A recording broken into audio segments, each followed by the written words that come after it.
Сега, правя следното видео, за да ви покажа нещо. Защо няма LG клетки? Значи ние продаваме LG клетки, но в нашия сайт няма да ги намерите. Защото, ето, примерно това е едно LG и това е друго LG.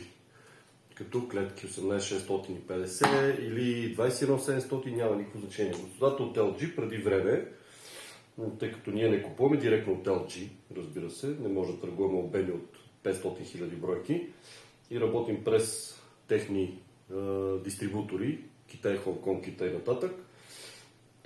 Предполагам, че на доста фирми са разпратили чрез някакво адвокатство дружество, че не можем да ползваме името LG, съответно L и G, не можем да ползваме логото, ако не сме техни директни дистрибутори и представители за конкретната държава. Съответно, поради тази причина, нали, тъй като бяхме заплашени там съдебни искове и такива глупости, се наложи да премахнем името LG от нашия сайт, съответно лога и т.н.